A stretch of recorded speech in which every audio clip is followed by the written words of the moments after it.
नमस्कार। Bits news 24/7 में आप सभी को सुस्वागतम, खुशामदी। दर्शक, ऑटिज्म से पीड़ित बच्चे के बारे में आमतौर पर यह माना जाता है कि वो सामाजिक संपर्क में कठिनाई महसूस करता है और अक्सर पारस्परिक आदान प्रदान के दौरान कम ध्यान देता है। ऑटिज्म के निदान में एक व्यापक रूप से पहचाना जाने वाला व्यवहारिक मार्कर आंख से संपर्क से बचने की प्रवृत्ति भी सामने आता है। हालांकि एक शोध से पता चला है कि सामान्य रूप से विकसित होने वाली बच्चे में रोजमर्रा के खेल के दौरान शायद ही कभी आंख से संपर्क बनाता है, जिससे नैदानिक मूल्यांकन के लिए इस मार्कर की विश्वसनीयता पर सवाल सामने आता है। ऑटिज्म, जी हाँ, ऑटिज्म की व्यवहार संबंधी संकेतों को बेहतर ढंग से समझने के प्रयास में ईस्ट चाइना नॉर्मल यूनिवर्सिटी में Shanghai institute of artificial intelligence for education के लू क्यू और किया ओ लियू के नेतृत्व में हाल ही में किए गए एक अध्ययन में नई जानकारी दिया गया। जी हाँ,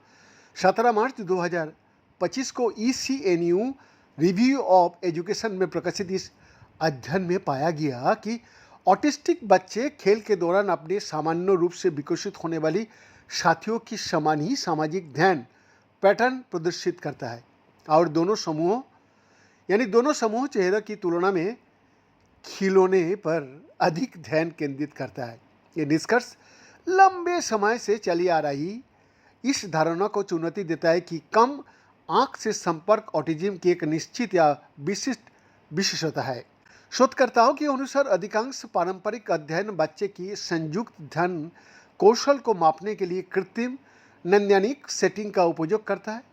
और इन परीक्षणों में बच्चों को खिलौने जैसी उत्तेजक पदार्थ प्रस्तुत करता है और संयुक्त ध्यान का अनुसरण करने और आरंभ करने की उनकी क्षमता का आकलन करने के लिए उनकी टकटकी पैटर्न का निरीक्षण करना शामिल होता है। हालांकि ये परीक्षण आमतौर पर मानवीकृत प्रयोगशाला वातावरण में किया जाता है और प्राकृतिक सेटिंग में बच्चे का प्रदर्शन को पूरी तरह से प्रतिबिंबित नहीं कर सकता। जी हाँ, इन पारंपरिक तरीका से हटकर इस अध्ययन में लेखकों ने प्राकृतिक परिस्थितियों में नज़र, आवाज़ और हरकत का विश्लेषण करने के लिए एक नई गैर घुसपैठ वाली AI संचालित अवलोकन प्रयोगशाला का उपयोग किया, जहाँ ऑटिज्म डायग्नोस्टिक ऑब्जर्वेशन शेड्यूल्स जैसे पारंपरिक प्रयोगशाला आधारित आकलन की सीमाओं को संबोधित करते हुए इस दृष्टिकोण ने प्रामाणिक व्यवहारों को पकड़ा, जिससे पता चला कि मानवीकृत और मानकीकृत परीक्षण महत्वपूर्ण सामाजिक संचार रणनीतियों को अनदेखा कर सकता है। शोध में 3 समूहों में बच्चे की बहुआयामी व्यवहार विश्लेषण शामिल थे: सामान्य रूप से विकासशील बच्चे, ऑटिस्टिक बच्चे और विकासात्मक देरी वाले बच्चे। जी हाँ,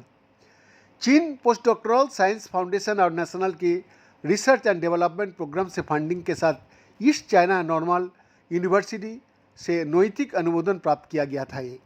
BN का exclusive report, bits news 24/7 Ranchi.